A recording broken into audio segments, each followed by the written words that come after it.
to these issues later, and of course get you posted as we get more information. Let's now move over now to our topic for the day, which is the customs destination inspection scheme. We're going to be reviewing that scheme. Of course, last year the federal government actually introduced that scheme as a way to ensure that every importation has been documented by the Nigerian Customs Service directly without having to outsource them to other service providers. And we've now been joined on the program by, right here in the studio with us, we're going to start with Ikenna Nwosu. He's a member of the Freight Forwarders Group at the Lagos Chamber of Commerce and Industry. Thank you for coming on the program. Thank you very much. And from our Abuja studio, we have Wale Adeniyi. He's a public relations officer of the Nigerian Customs Service. Thank you for coming on the show. Thank you very much. It's my pleasure to be here. Okay, let's get started. I'm going to start off with the PRO, if you can hear me. The Nigerian Customs Service has taken over the responsibility of the destination inspection from the erstwhile inspection agent. How well is the Customs Service coping with this new responsibility? Well, thank you very much, Bolaji. We expected a very challenging situation, and I'm happy to report that we are coping very well and very adequately with the challenges. We're talking about the volume that we expected to treat. We are talking about the time of the year when we had to take on this responsibility. It was in December, where traditionally you know that it's always an upbeat period, considering importation for the end of the year, for Christmas, for New Year, and all of that.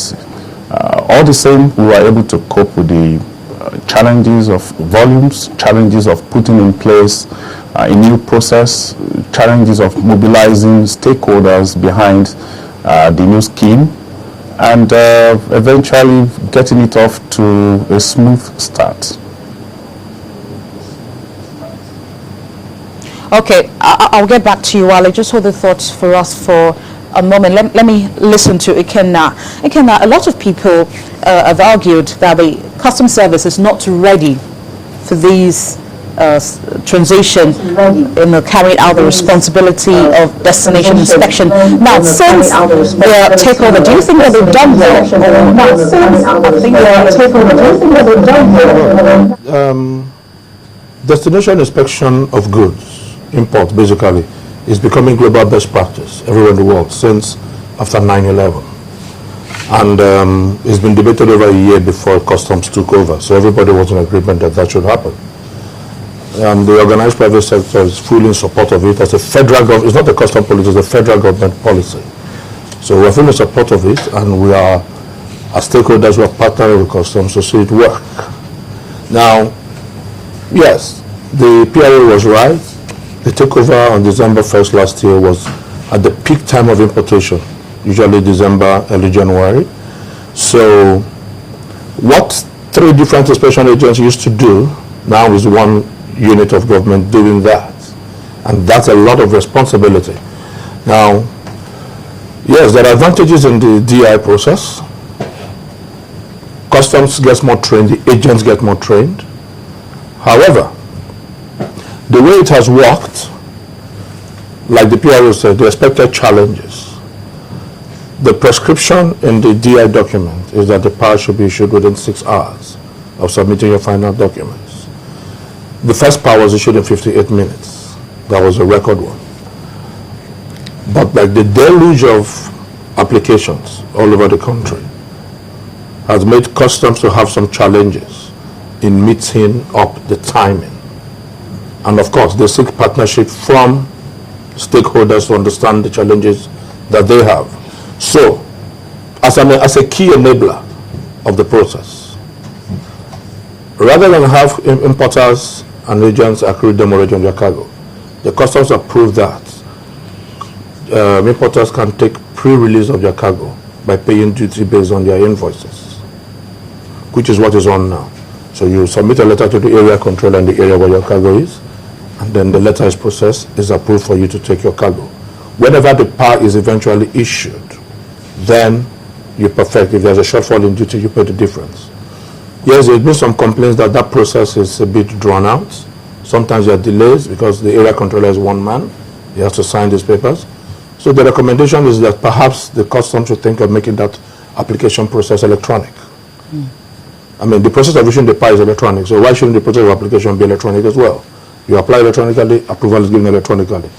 And perhaps the customs could create a special desk, made manned by about 2 or 3 people, rather than just one person, so that the process is improved. So our responsibility as stakeholders is to suggest the ways and means, and by which new enablers would come into the process to help customs achieve, by the federal government, achieve the success of the DI process.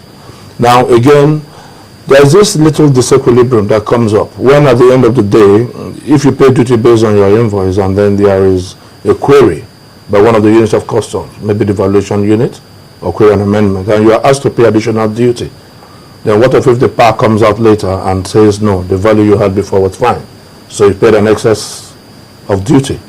So the question is, what happens?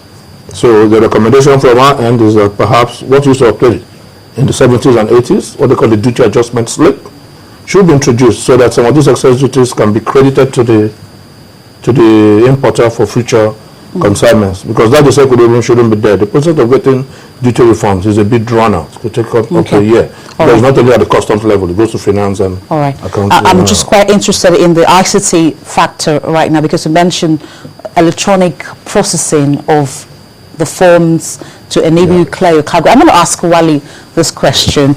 Now, we were told that the exception to the handover is in relation to the contracts for provision of ICT infrastructure backup for the scheme that has been executed at the moment. Now, this was extended for another 18 months to ensure a smooth takeover by the Nigerian Customs Service. But on the short term, how do you think you can help freight forwarders or any other person that's trying to clear his or a cargo at the port to ensure that the bottlenecks are removed?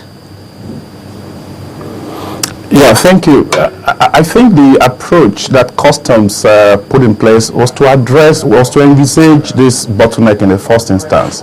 And I'm happy that your guests made mention of that fact when we anticipated that there could be some kind of bottleneck arising from the large number of the volumes that we were going to treat.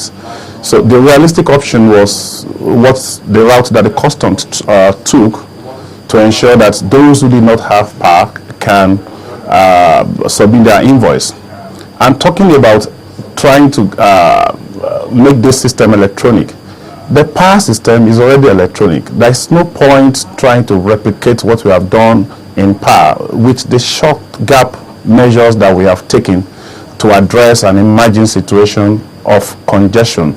It was a practical thing for us to do, for people to just take invoice, get the invoice accessed based on what the figures that we have, and then get duties paid.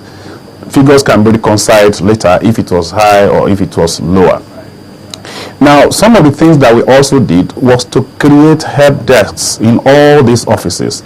Yes, the area controller is just one person. People may not have access to him, but we have created access for Nigerians through the help desk, either by just a telephone call or through email addresses and all of that. And stakeholders who have resorted to the use of this help desk have told us, with the feedback we have gotten, is that the help desk were quite responsive to their need. I hope this answers the question. Maybe Ikenna will try to tell us if the needs have been responded to.